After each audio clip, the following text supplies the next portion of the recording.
Goodbye, Commander players. Bye. Oh, wow. 100 episodes of Get Commanded. I can't believe that. That's crazy. No, we've come a long way, dude. Yeah. I will say it's weird that the Space Commanders gave us that like second command in the middle. Oh, the thing about the meteor. Yeah. Yeah, I'm sure it's nothing. Hey, Walt. I reckon the Space Commanders are just so pleased with us Walt, that they're going to show us the like a nice little transmission light meteor is shower, on. like a little fireworks show Walt, from outer space. the light to say, is blinking "Thanks, again? You're great, and everything's going to be all right. Walt, would you listen to me? The transmission light is blinking. What? Well, No, it's not. it was. It was blinking. It never stops Maybe blinking. it's broken. Oh, look, there's a little button next to it. I wonder what that does. Whoa. The meteor is almost within range and will be receiving in 100 seconds. Oh my god, the Space Commanders again? What does that mean? Well, yeah, we're like still on Earth. You're not going to abduct us, right? Like, I'm not complaining. We require a report from Earth of the happenings in the Commander format.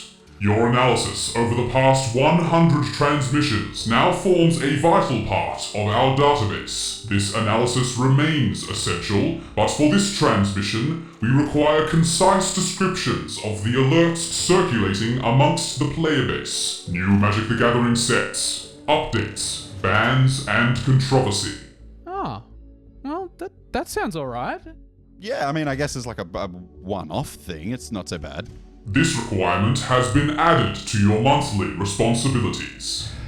Okay, so this one's just once a month. We'll have to do like 3 or 4 other ones, and then we're like sorted. Easy. Your transmission to the meteor is supplemental to your existing weekly obligations. Oh, man, don't we do enough? Well, calm down.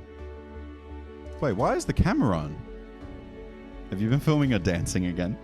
I need to see what I'm doing to improve. The meteor satellite is almost within range. Soon, and for the next 30 minutes, unbeknownst to your earthly authorities, our signal is strengthened and we may receive more forms of data, including video. Well, you could have said something. Wait. How long have you been filming for? Okay, look, let's not worry about that. We need to figure out what we're going to talk about. 10. Oh, 9. Bloomburrow just came out. 7. Nadu? It's probably a bit Is that outdated. old? Oh, Duskmourn 5, spoilers, 4, that kind of stuff. Postcombat thing. Too old. 1.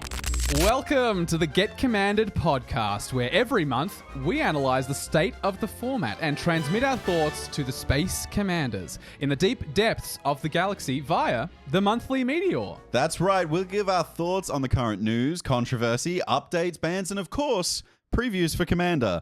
This month, we're going to beam to the Monthly Meteor. A rules update for the term Postcombat. Our likely outdated opinions on Nadu and if it should be banned. Our top picks from the Bloomburrow set and our picks so far from the previews from the upcoming set, Duskmourn. This Monthly Meteor is proudly beamed with the power of our amazing Patreons. Via Patreon, you can receive cool perks from the Get Commanded team, including seeing this completely unedited.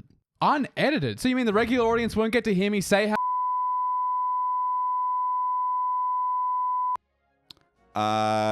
Yeah, that's going to be a Patreon exclusive. Well, the Monthly Meteor is receiving, James. To the alerts! Oh my god, a video podcast. Look! Yeah, it's finally happened. Hello to new people, if you've seen us on YouTube. Hold on, I'm going to do like a full-on YouTuber thing, right? Okay, If you get this reference, 10 points. Hello, Internet. You don't get it. He doesn't watch. He didn't watch that channel. But if you get that, comment below. But we are Get Commanded. We've made a weekly Magic the Gathering podcast for Commander for about 2 years now, and this marks our 101st episode. Yes, and I mean, this is still going up on the regular platforms, but this is our first foray into YouTube. We've been doing the regular podcast thing now for 2 years, and it's been going great. We've decided to expand our offering. But look, we already do a lot of stuff in the Magic the Gathering content creation space. We stream every single week on Twitch already. That was a big thing for us. We go live on Monday nights at 7 p.m. It's really great fun, and then we upload those games to YouTube. Yep. We invite great guests on. Definitely. We upload a new episode every Friday via the audio platforms like Spotify and Google Podcasts and all that stuff. Who can't see me doing this right No, now. you're This is the missing out. benefit you get for watching on YouTube. Like the Space Commanders were saying at the beginning of the episode, after this episode, all of our future monthly meteors will be extra episodes. So there will still be an episode every Friday that will be for audio purposes, but in addition to that, every month there will be the monthly meteor. It will come within range. We will transmit to it via video and via YouTube. So if you're listening to this episode, head over to YouTube. Yes, and also I really do want to shout out something that the Get Commanded crew has been offering for a little while now is our Discord server. Honestly, the coolest place to hang out if you're a Commander player. The crew, the team are amazing, but the players, just you guys, have been so cool in that server. There's places to brew decks. We play over Spell Table. We do a bunch of stuff in there. Walt posts every single week a weird thrifty card with a weird thrifty Monologue, dialogue cowled merchant selling something. Whatever you want to call it. It's a strange thing, but you will want to tune in and check it out. And we're currently doing, via the Discord, a huge giveaway, including a limited edition Palms Off Gaming binder. Maybe we'll throw that up on screen somewhere. Yeah, look at that. Look at that. Wow. Palms Off Gaming Genesis deck boxes, a secret lair, a signed 1-of-1 playmat, and a whole bunch more. And all you have to do is be in our Discord server and following us on one of our social platforms. So you'll want to check that out as well. Okay, with the exposition out of the way, let's get into the alerts. Let's do it. Okay, first up, there has been recent news, and by recent I mean like literally a week ago this is broke at time of recording. You've probably heard about it many weeks ago by now, but Sure. Look, there was a tweet that went out by Principal Magic Editor Matt Tabak on July something date. I can't quite remember. I think it was July 23rd. Before now, we're not time traveling. Yeah, but Matt Tabak tweeted, if you've seen the upcoming template changes concerning pre- and post-combat main phases and are concerned about Chancellor of the Tangle, which is this card, by the way, going haywire, fret not, it will receive an update to specify your first main phase of the game. Hashtag WotC stuff. They have to end all their tweets with that, by the way. If they're posting about the rules of the yeah. game, they have to post that. But this is following Bloomburrow, which if you were paying close attention to some cards, for example, Fireglass Mentor. Yeah, they've started templating these differently. So they now say in your second main phase, thing happens rather than saying at the beginning of your post-combat main phase. So there's going to change a bunch of different things, but namely taking extra combats that have main phases after that combat won't happen a bunch of extra times, which concerned a lot of players, namely people who play Neheb the Eternal. Yeah. This is the one that says at the beginning of your post-combat main phase, add red for each damage your opponents have taken this turn. This is a huge thing in those decks that like to take a bunch of extra combats like Aggravated Assault. Yeah, well, I mean, that was like the combo, right? Everyone Yeah. in the Heb decks was running the enchantment Aggravated Assault to just infinitely pump all that mana into Aggravated Assault, take infinite combats, and Make infinite red mana, basically. Yeah. You make a bunch of red mana, singular Aggravated Assault. Make a bunch of red mana, singular Aggravated Assault. Infinite combats, infinite main phases, infinite mana. But this tweet implies that that's no longer going to be a thing. Except that on the 26th of July, Matt tweeted, update, there are 11 cards in Oracle plus 3 alchemy-only cards that will continue to use the term post-combat main phase after MTG Bloomburrow, the set Bloomburrow. They'll receive a small wording tweak to be more clear about how they work, which matches how they've always worked. I will point out that there was people commenting on these tweets, like replying to the tweet and just like sending like, oh my God, this ruins this ruins this. Are we ever going to get this? And look, shout out to our friend Tom from Attack on Cardboard that pointed out that as of time of recording this, not sure if it's going to be by the time this goes live, but these changes have still not been made. Neheb is still errated as it was in Matt's original tweet. Sure. So as of right now, Neheb does not work, but there are basically plans in the works to make those changes kind of go back to the way they used to be. It sounds like it's going to be a third template. Like it's not that they're going to go back to the template they had before.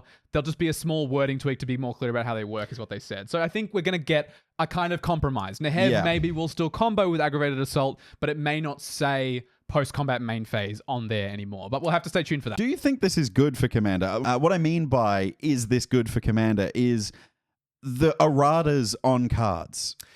I'm not sure. Look, the reason I'm bringing this up is because it reminds me of the companion errata. Yes, so these were the cards that you could play in your companion zone, which were kind of like a command zone, and you could cast from that companion zone for their mana cost. They were just like an extra card in your hand.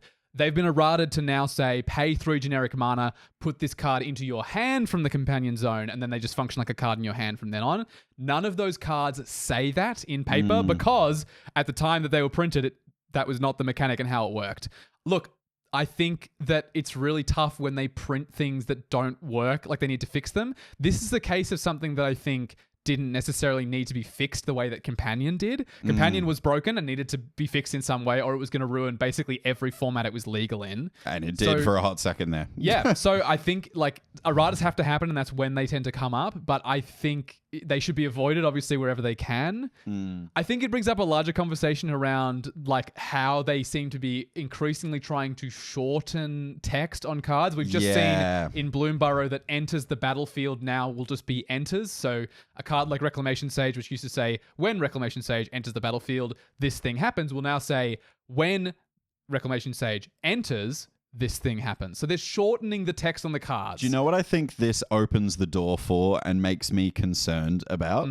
It's if you reduce the amount of space that like a game action or a game function takes up, you can put more of them on that card. It's true. You know what I mean? I think that making the game more complicated is putting another barrier to entry on people playing our game. If a card doesn't do what it says it does, makes it even more complicated to understand. And then it adds like a whole nother complexity because it now does something different than what it says on the card. So you have to go onto a website and look that ruling up.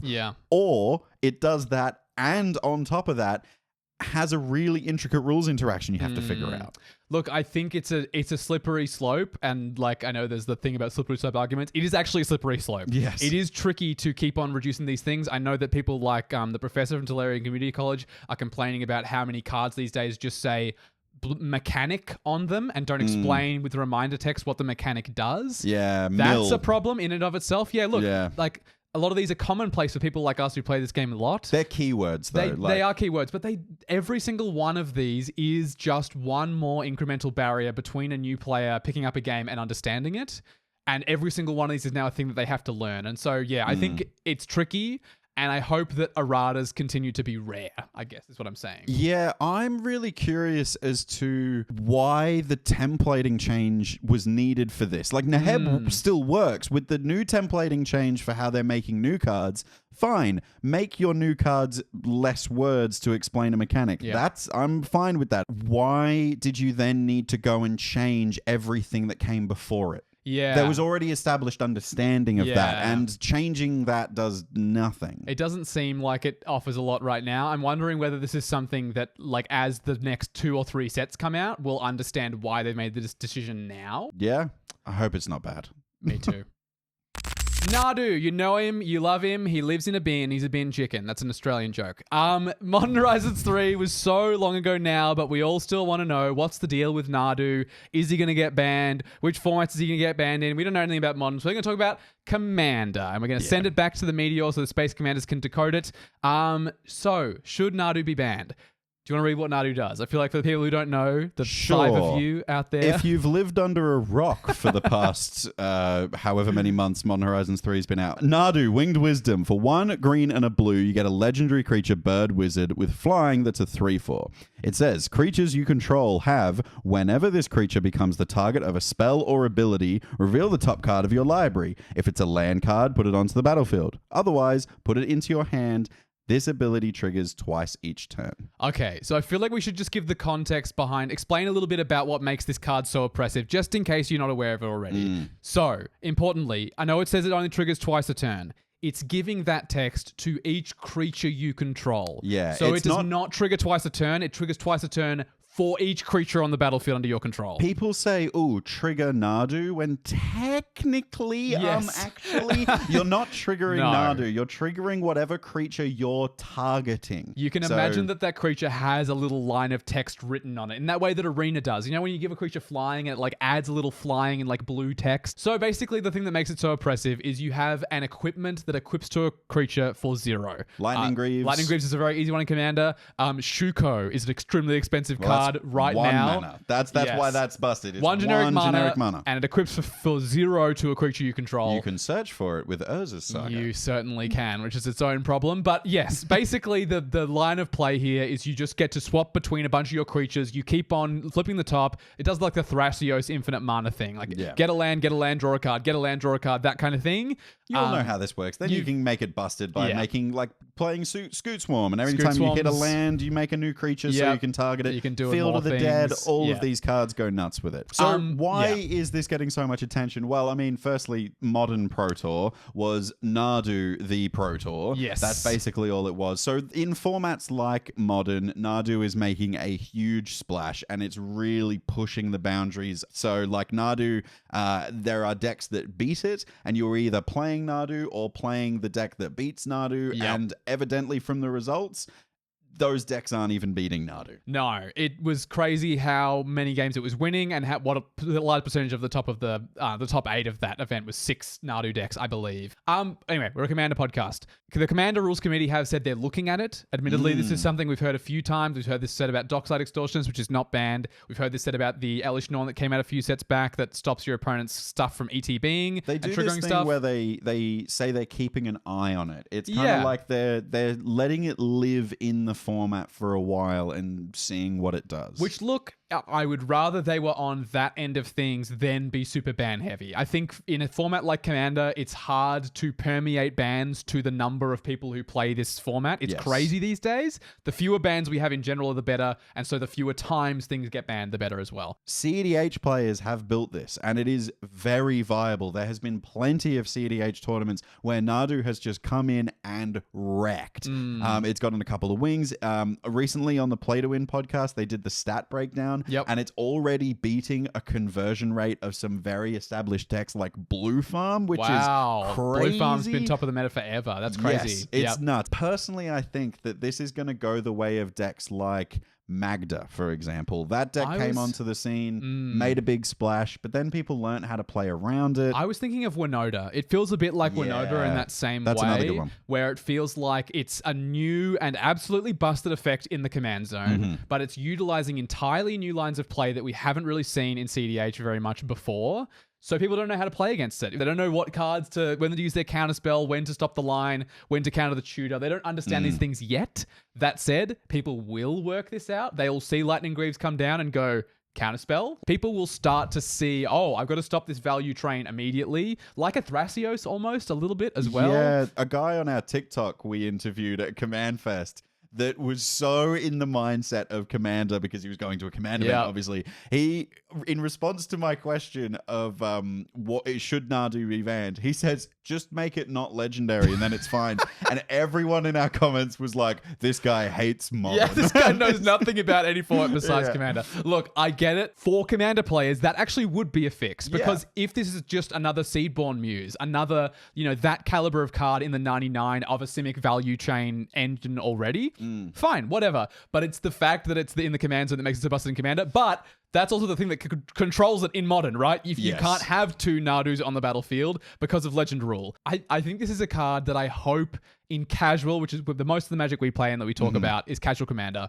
I hope this is the kind of Commander that self-regulates, where people just look at it and go, it's boring. Like they play it 4 times and go, I just take a 30-minute turn and then 90% of the time I win, You can't build it for fun. Like you can't build Nadu in a way where you're using, you can prove me wrong here. You could build Nadu with wacky ways of targeting things. You could. But realistically, at the end of the day, the upgrades you're going to make are going to be Lightning Greaves or Shukos or things like that. And to be honest, it reminds me a little bit of Paradox Engine.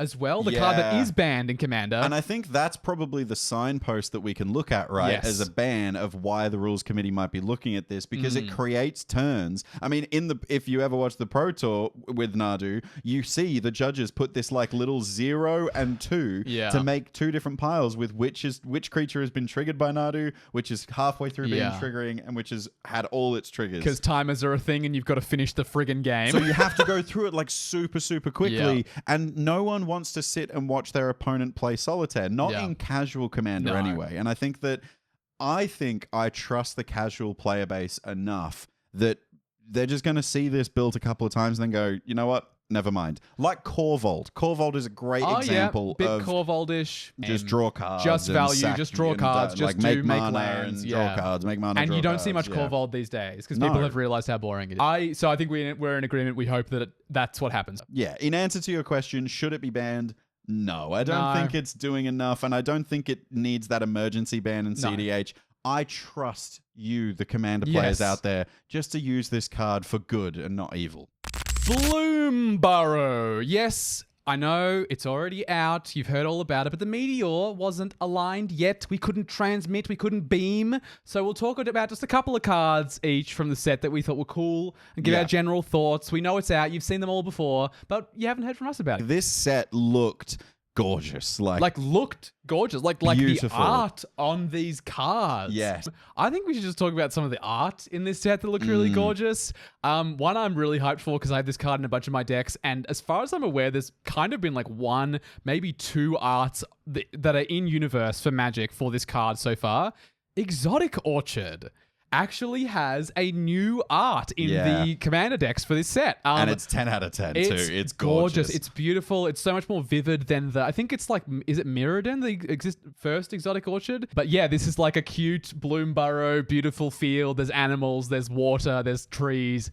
It's just like really, really gorgeous art. And it's just great to have another Exotic Orchard to use in your deck. Speaking of trees, 3-tree city. Yeah. Specifically talking about the 4 variant version of this. Cool. The one that has one for each season. And there's like the winter one with snow and the spring one. This card is gorgeous. And it's also unbelievably good. Yeah, I unfortunately quickly resigned myself to the fact that I will not have the financial means to pick up this card. After release, it's still at about $30 Which is incredibly sad because this would go in so many of your decks. I built so many typal decks. Like literally, I was like, go in my goblin deck, go in my human deck, go in fucking any deck I build. I also really love this card full stop, but I think the new art is gorgeous. Run Away Together. I love Run Away Together. It's so cute. It's like so cute. On a little lily pad, like I running. love it. All right, should we? The art's great. It's gorgeous, but there are some cards from this set that I really want to talk about. Sure. And like specifically call out for being like properly busted. There was actually so many Spellslinger cards that I was struggling to choose one for like a highlight. But I thought I should highlight my boy Ral Crackling Wit. That's right. The otter version of my boy Ral. I'm not sure if this makes me a furry, but he's still cute. He cares about storming, right? He kind of does storm stuff like Ral usually does. Yeah, right? 100%. He wants you to cast as many spells on your turn as possible. Look, I'll read it out. 2 blue and a red. Legendary Planeswalker Ral comes in with 4 loyalty. Has a static that says whenever you cast a non-creature spell, put a loyalty counter on him. Then he I know, cracked. +1, you create an otter with prowess. Then -3, you draw 3, discard 2. That's also great. But then -10, the ultimate, which you only realistically need to +1 and then cast 5 other instants and sorceries. Which is totally feasible in a Storm achievable. Draw 3 cards. You get an emblem with instant and sorcery spells you cast have Storm. Crazy. An emblem that gives Storm. To all instants and sorceries. That card's cracked. I am 100% putting this in my Savine the Chronoclasm deck. deck. Absolutely. I think I can easily get there, and I think if there's like the turn I cast it should be the turn I win as well. I'm hoping this card isn't look, the Storm player is going to take 20 minutes to find his win. Sure. And if that becomes it, I'll probably take it out. That's fair. I think that emblem will be really hard to keep track of if you're not an experienced player with Storm and Spellslinger and I think stuff. you probably want to try and win the turn, the turn this comes down. Yeah. In very different news, but very common to Walt, for the common good is the green. card I'm pumped for. Yep.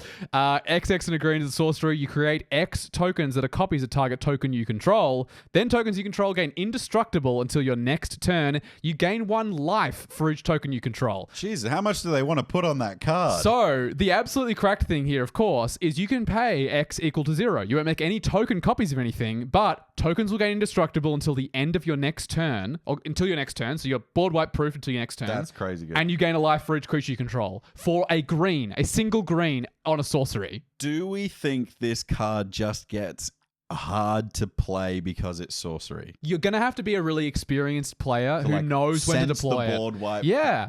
I was noticing the other day, we played a game with one of our patrons, and I was playing Sir Gwyn. I had this massive board full of knights, and there was a point where I could deploy another knight, and then I looked at the board, and I had the most creatures, and I went, I'm going to leave up my Boros Charm. So I can give my stuff indestructible right now. That won you the game. Which probably did win me that game. So I think if you need to be a player who can recognize when you're in the lead and when a board wipe is close. Like, how many cards has that player drawn? How much have they been sandbagging in their hand? Threat assessment. Is a board wipe about to happen? And if so, then you cast it in advance. I guess the thing it doesn't do is it doesn't counterspell a board wipe the way that a heroic intervention does. Because you can't put it on top of a board wipe and go, now that's blank. People will just not board wipe and then they'll wait one more turn and board wipe you on the next turn. It's kind of a turn before you win kind of card. If you deploy it then, it's going to be great. If you don't, it's going to be probably not so good. You're also just going to gain all that life. I'm going to put it in my Rith the Awakener deck because that deck just makes so many tokens that this is just going to be a 1-mana sorcery that says gain 20 life. The life link, the life gain here is actually really, really cool because it does that thing that creature decks are scared to do, which is actually swing out and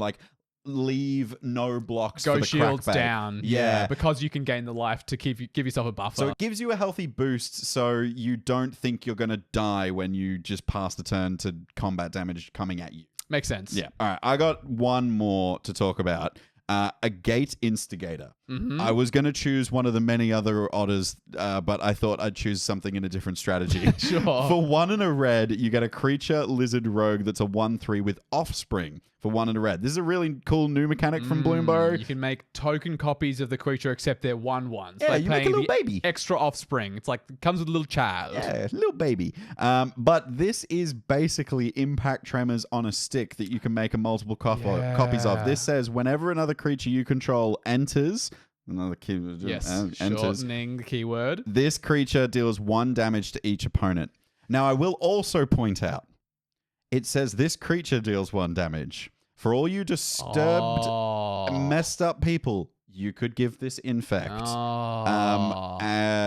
That's just one thing you could do with it. But what I'm trying to say, and the deck that I would put this in personally, is a Brutaclad deck. Because the offspring token make everything else into an offspring. Imagine having 10 Impact Tremors. 1 creature enters. Just have 2 creatures ETB. And you ping everyone everyone takes 20. for 10. That is crazy, cracked. man. Wow. The second card I wanted to talk about, Starscape Cleric. For 1 and a black, you get a 2/1 with offspring again. For 2 and a black, it's got flying. It says this creature can't block, but whenever you gain life, each opponent loses 1 life.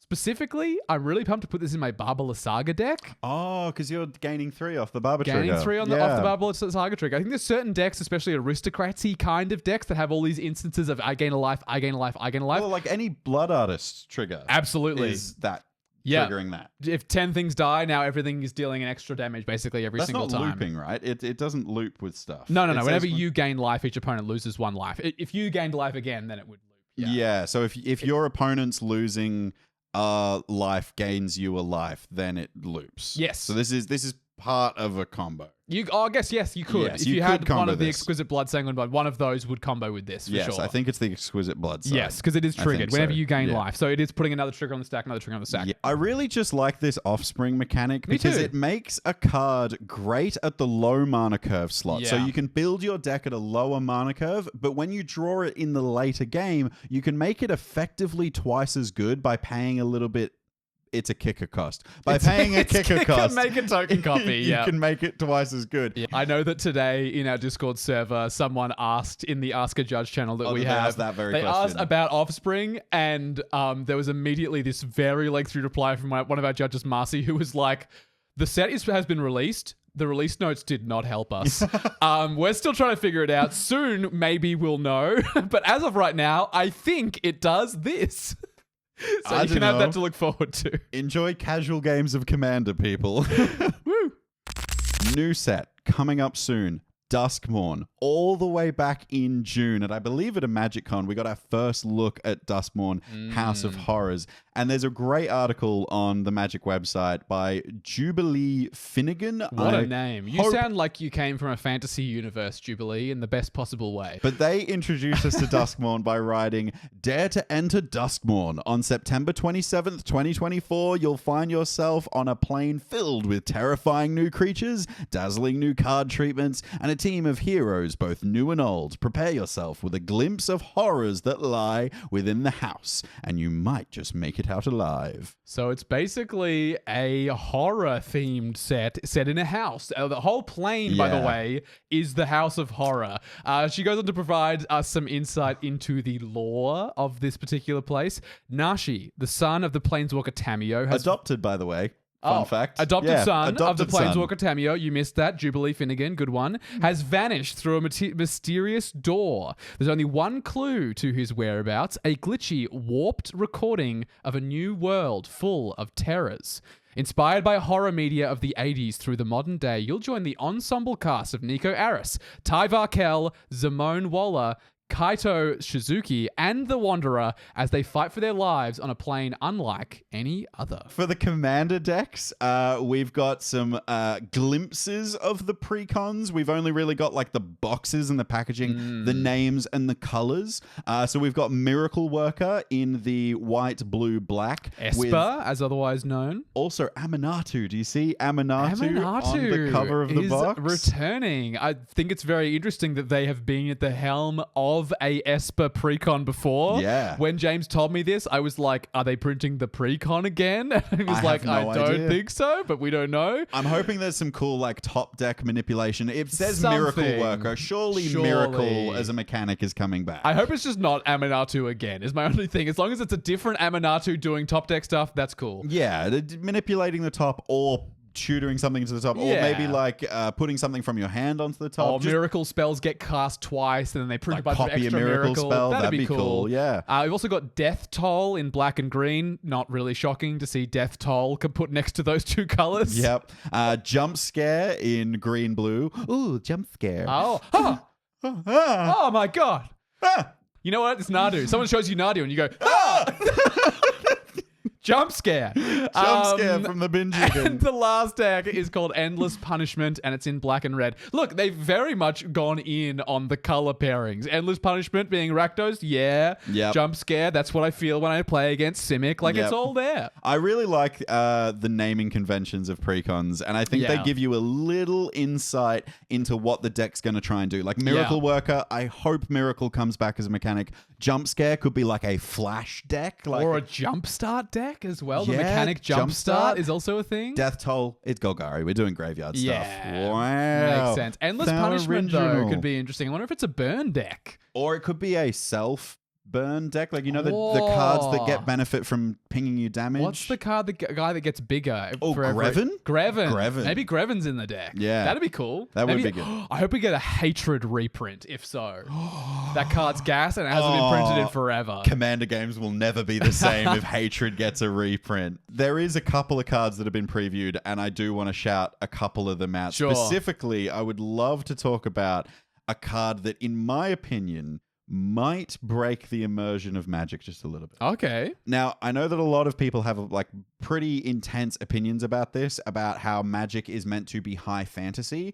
As we heard from that article that we read out before, this is an 80s horror film. We are going to get cards like Chainsaw, I don't really care what chainsaw does right now. Chainsaw is a chainsaw. Yes. It feels a bit weird. Like we've explored more strange things in terms of secret layers, in terms of universes beyond. We had the TARDIS. We've had the TARDIS, but that was always in magic adjacent universes. They were universes being visited by magic, but they were not in magic's universe. It does feel a little bit weird to have a chainsaw in the magic universe. It feels too close to our world. Like Outlaws of Thunder Junction was cowboys, sure, but it was very clearly spacey cowboys. Yeah, like they had kind of spacey stuff going on. Yeah. And the cowboys weren't cowboys, they were cactus cowboys. You know what I mean? They even had like the trains, if you looked at them in a lot of the backgrounds of the art, looked like the trains we've seen on Kaladesh. Like it looked like something that belongs in a Magic IP. And this is also a main set, right? This is not like a Modern Horizons. This is not a Commander product. Set. This is a standard legal set. That feels a bit funny. Yeah. There are a couple of cards I was looking at that I was pretty pumped about in terms of that have been previewed already. I think this card's just a really cool design. I just love white cards that do this kind of thing. The Wandering Rescuer. So this is the Wanderer, the Wandering Emperor, now just a creature again. The Wandering Rescuer. Oh, she lost her spark. I really like how they do the Planeswalker watermark with the little like zigzag in the watermark to like show that they've broken their spark. Like all their the spark is gone now. characters have that watermark. It's really cool. The Wandering Rescuer for 3 white, you get a 3/4 with Flash and Convoke, so your creatures can help cast it. That makes that pricey mana value a little bit easier. Definitely. It has double strike. Nice. And other tapped creatures you control have hexproof. Oh, she can flash in. She can flash in by tapping a bunch of your creatures. You can basically... This is a counterspell. This is a double striking 3/4 with Flash that counters a spell. Nice. I think it's really cool design. I'm really hyped on this card, actually. And again, a huge respect to whoever in R&D at WotC did this. This is a card that has keywords to describe what it does and is very simple, and its effect is very simple to understand. Big time. Well done, whoever designed that card. I am looking at the card Come Back Wrong. I knew you'd look at this card. It's so you-coded. Well, firstly, the trainers. I mean, look at the guys. The guy's wearing sneakers that I wear. Horror. It looks like he's Michael J. Fox's feet. Yes, it straight up looks like the Nike Airs from 1984. Oh my god! Now I'm never going to be able to unsee that. Sorry, but I tell you what, I am definitely the ghoul that's trying to swipe them off Michael J. Fox's That feet. is also what you do when you see a card like Come Back Wrong come out. You creep out from the floorboards and go, for me, for me. This could possibly combo. Come Back Wrong is 2 and a black for a sorcery that says destroy target creature. If a creature card is put into a graveyard this way, return it to the battlefield under your control. Sacrifice it at the beginning of your next end step. This card is insanity. So firstly, I want to talk about some obvious things that people are looking at with this card, specifically for CEDH players. Yep. This card kills a dockside and gives you a dockside enters the battlefield trigger. This seems like the best use of it, right? Like unbelievably it's a 3-mana sorcery murder, so it is like worse than murder already in that regard. Yeah. But it's this you get it till end of turn thing that's really important. I think this is the obvious thing here is just anything with an ETB, right? Yeah. If you can get an enter the battlefield trigger on anything you're removing, you'll feel fine. It doesn't enter with haste, which kind of makes this bad. So you can't kill it return it to the battlefield under your control. Doesn't gain haste. Sure. I think that if you're thinking about, I want to kill a Gulter and swing a 12/12 at someone, you're using this card wrong. Sure. You want to be targeting things like Reclamation Sage. I think I get where you're coming from, though, which is that it's really important for you to remove something that has immediate benefit to you, which is obviously going to be an enter the battlefield trigger most of the time. I guess you get it for the whole turn. So you could theoretically, like if there's something that has a great end step trigger, because it's until end of turn, right? It doesn't say at the beginning... on sacrifice at the beginning of the next end step. If it has an end step trigger, you can stack it so it happens. Like it'll still happen and then it'll be sacrificed. So a Sphinx of the Second Sun would be a good thing to target. Steal Sphinx of the Second Sun. You could steal a Braids as well. Yeah, one of those end step Braids triggers. Yeah. The thing that I'm noticing about this card is that it's sorcery. Any tricky stuff you want to do with this doesn't work as well as you want it to. It's kind of like a value on your turn thing. I was hoping to be able to use this stuff with cards like Portal Mage, for example. And or like even like a Venser, like kind of build your own counterspell kind of thing. Exactly right. It's not that kind of card. It's a steal an ETB, it's a steal a trigger basically kind of card. It's not going to make a great attacker. It's not going to steal a great, like, tricky ETB. It's just like, that thing enters and does something cool. Or that thing in my end set does something cool. I'm going to nick it for a turn and remove it in the process. Yeah. It's a great card, though. Really fun. Love that it's sorcery speed. I think the shenanigans would be awesome. They'd be too good. Yeah, I think it would become an instant staple, Yeah. right, if it was instant speed. Do we think it's a staple in all of Commander? I think CDH absolutely because of Dockside. I can see the argument for this. Look, I might be hotter on this in CDH than some other CDH players because I'm currently playing Cormella, Glamour Thief. Oh, yeah. And this card in Cormella, amazing. Absolutely perfect. Because Cormella has a death trigger. So you can trigger Cormella's death trigger twice with this card. And you can generate yourself mana because she's a mana dork as well. This card is great for a Cormella deck. The comparison I've seen a lot in terms of CDH is Saw in Half, right? Or Saw in Half, straight up amazing combo with Cormella. Yes. Saw in Half, I think, combos with more stuff than this Comeback Wrong will. But I think there's going to be similar situations in which a combo is possible, or at least a huge value thing is going to be possible, where in the same instances that Saw in Half was great, Comeback Wrong will be good in similar times. This is kind of like Saw in Half Light. Same great taste, but half the speed, I guess. Its sorcery is not as good. It is like Saw in Half Light. It's going to be great in high power games like CEDH, but it's also going to be fun to use in casual. Just think about it in any green black reanimator deck with lots of Reclamation Sage, enter the battlefield triggers. Big time. This card is going to be an immediate staple for those. 100%. Was that it?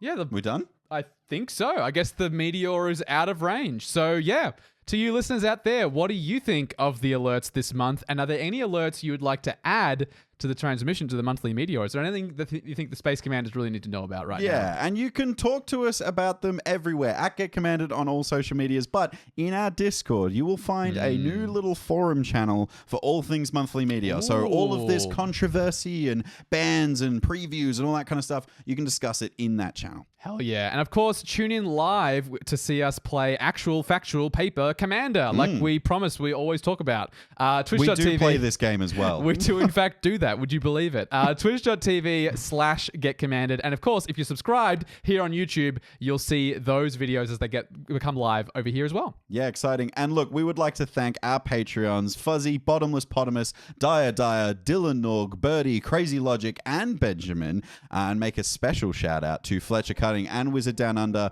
in the Space Commander tier. You guys are the best. And thanks for making this video podcast happen. And thank you to Palms Off Gaming for sponsoring this podcast. You can check them out at palmsoffgaming.com.au/#getcommanded. You can get 10% of a discount off your purchase and also support us at the same time. Pick up some sleeves, binders, gaming accessories. They're over there. It's cool stuff. We'll see you next Friday for another transmission from the Space Commanders and next month for the return of the Monthly Meteor. Goodbye, Commander players.